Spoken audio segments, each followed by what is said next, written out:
Hi Sagittarius, welcome to Higher Source Tarot for a tarot reading for all Sagittarius, Sun, Moon, Rising, and Venus. Thanks to all of you for the support. It means the world to me from the bottom of my heart. I absolutely love reading and will continue to do just that. And if you are new here, welcome. I post new readings on Friday, then again on Monday. So if a reading doesn't resonate, come back in a couple of days. Don't ever try to force it to fit, even though there could be some little gem in the reading that it is about you. It is something you've attracted. There's plenty of readings here. Fridays are a general reading. Mondays are a different style every week. So one week it could be a more detailed Celtic cross style reading. Next week I'm going to have a 4-month predictive reading, and those are fun. I don't do them often.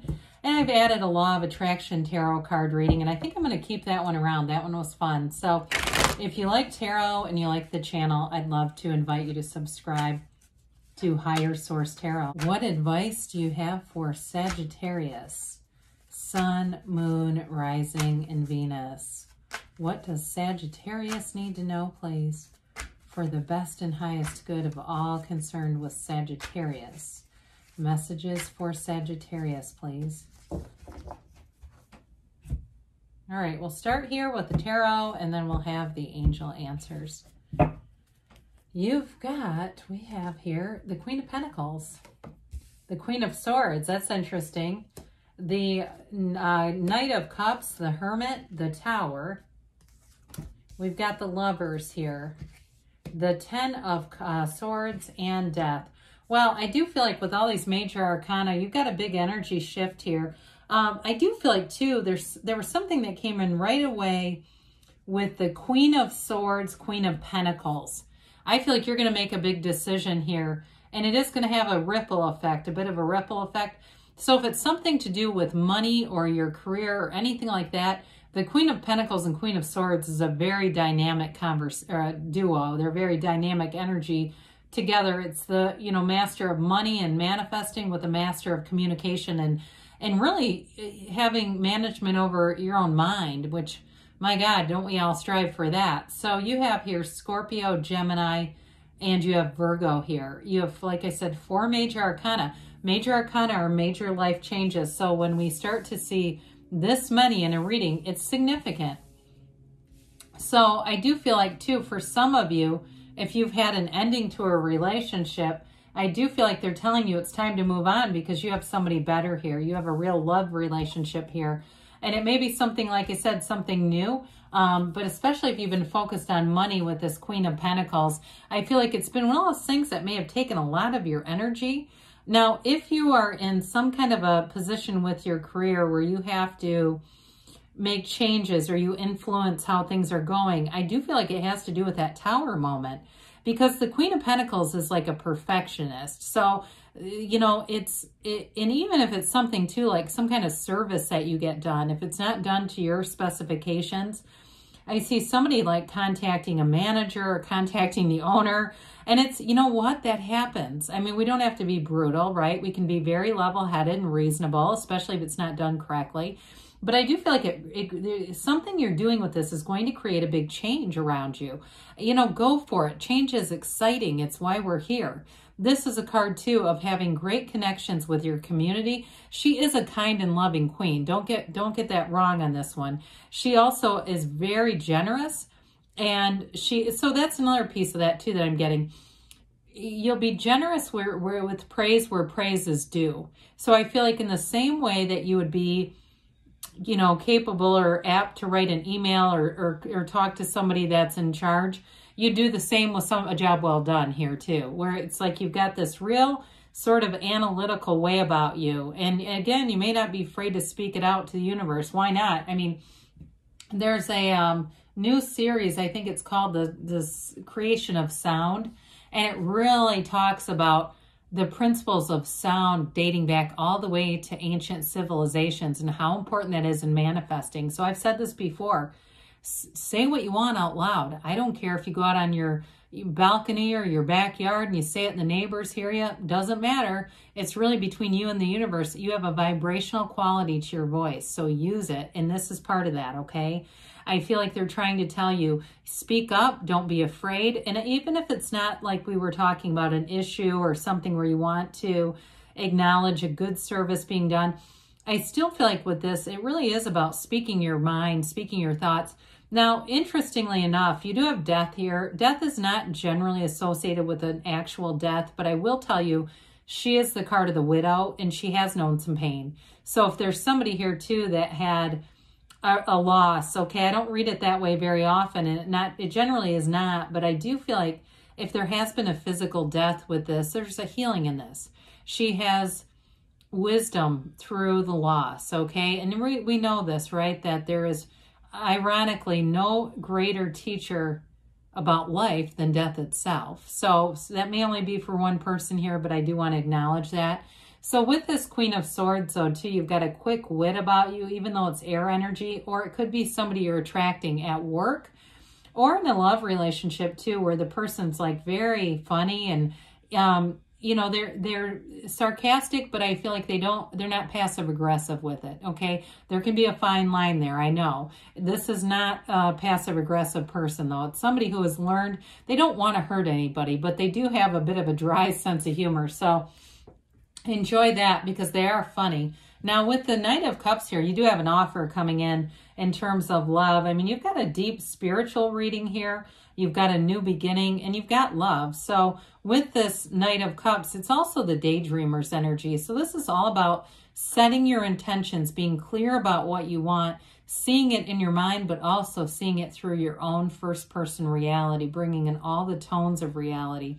And I also feel like, too, the person that you're attracting, they're manifesting you as well in a specific way like that, where I feel like if you've met up or you're yet to meet up and you're going to meet, it really is a relationship where they'll feel and you'll feel like you've known each other for a long time, and it's all the energy that you've already put forward. It's just a matter of you're aligning it, and so here's where you meet up. So the Hermit is an energy of, like we've talked about, very deep spirituality. It's going to be a time too, though, that when you leave this phase, especially with the Queen of Swords here, this tells you you're going through a transition, but when you're out of this transition, you're going to have so much mental clarity from this. And so it really is a card too that tells you to take a breather, make sure you're giving time to yourself. And the Hermetic teaching behind this is know thyself, because when you know yourself, you know the universe. So with this, it's an energy where you really do figure out the direction, what direction to go in. There's no uncertainty with this. So I feel like any changes you're making, it does feel like it starts with you. It's like you're kind of the one that gets the ball rolling with this. But with this too, he holds that light to guide you into a better place. So I do feel like if it was a relationship that ended, or it's something that is going to be you're going to be making a big change with work or something, the result is very positive. This is a card of accomplishment, achievement, wisdom, and maturity. It's a very wonderful card. I feel like it's one of the unsung heroes because we like to see the lovers, don't we? You know, and even death, we always see that as a new beginning. There's something about this that you're going to come out on the other side of this with a new, it's like you let go to receive with this. So, because the Hermit too is connected to the idea of taking a break from certain things like parts of society, but not humanity. Well, we open up the door wide for the Tower around here. This is an awakening. This darkness in the card too, it's the overthrow of like perceptions or delusions. So in this energy, if you're not seeing something clearly or people around you are not, I get that more so that it's like you're the one. I almost see like somebody standing there with a floodlight. And I know that's figurative, okay? I know nobody's actually doing that. But it's just like there's this figurative thing, like you're really going to affect change. And I feel like it's for everyone's best and highest good. It is certainly not an exertion of your will or anything that would be negative. But with the Tower, it brings in a radical new life, okay? It's a card, like I said, of awakening. And it's also a card that will shift something that's been unstable. So it just feels like it's part of a universal design. Like this thing has not been stable for a while, and it's been, a lot of people have been asking for a change around this, and whether they're prepared for it or not, it's coming. So with the Lovers here, the Lovers is also called the choice. So I do feel like this is connected to that. But I want to tell you, this is a very positive card, okay? So there's no downside to this. It's not like it's a choice where all hell breaks loose. You've got this Archangel Raphael here that's guiding the card, that's giving this divine care and direction, almost like an act of providence. And so with this, it is a soulmate energy too. So I do feel like you're bringing in a very strong love interest. And it may be an air sign. It may be a Gemini coming forward with that strong Queen of Swords energy coupled with this. I could definitely see that. And that might be kind of fun because Gemini can be fun. But with this, it definitely shows a match. Okay, it's like this is a card that really represents a match made in heaven. And you'll notice too, you've got the Adam represents the conscious mind influencing the subconscious, and it's all connected to that Archangel, the divine. And over Eve's shoulder, there's a tiny little serpent that suggests that you won't be swayed. You won't be tempted to do things that would be like low vibrational or screwed up choices. You're really in this place where you're in sync. You're in a rhythm here. And it also, too, can be a card of fertility, too. So be aware of that because you do have somebody who wants a commitment here. And with this little mountain, it's not just overcoming, but it can be fertility. So with this, it's a relationship that really changes how you see the world.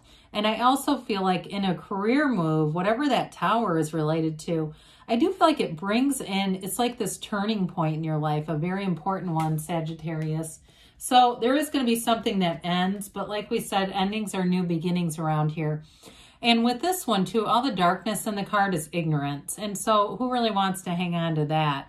It really is about allowing something, letting go of it, just allowing it to be, you know, dismissed into that tie to the universe and let the universe handle it because you're moving on to something new here.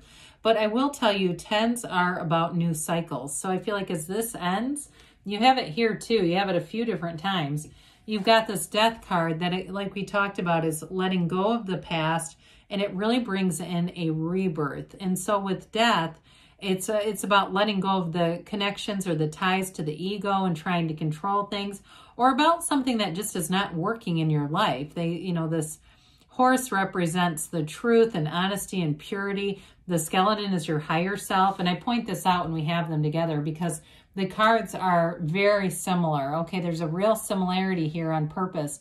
It's like you're being divinely guided. And you also, too, with the death card, you've got this sunrise that tells you there's a dawn of a new day coming. But in the very back, you've got a tiny little boat. And that is symbolic for your ship coming in. So you've got the tides of change upon you, Sagittarius. But know that they are for the better. And I feel like you've been asking for this. And I know that can be hard when we say, this isn't exactly what I envisioned, universe. All right, what else does Sagittarius need to know, please? Messages for Sagittarius, please. Let's get those middle cards, baby. Okay, advice for Sagittarius. All right, we've got here forgiveness. Well, again, there may be something with that 10 of Swords, some ending that needs just to let it go in love. They say look for a sign. And of course, with the Knight of Cups, you may be prone to seeing more signs. The universe is communicating with you. Well, ask your angels. You had one appear in the reading. And they say a year from now, but don't let that worry or trouble you. It just means you're building momentum. And when you look back at this in a year from now, you're going to see it as a pivotal time in your life because you've got a yes. So good things are on the way for you, Sagittarius. I love you, and I'll be back again soon.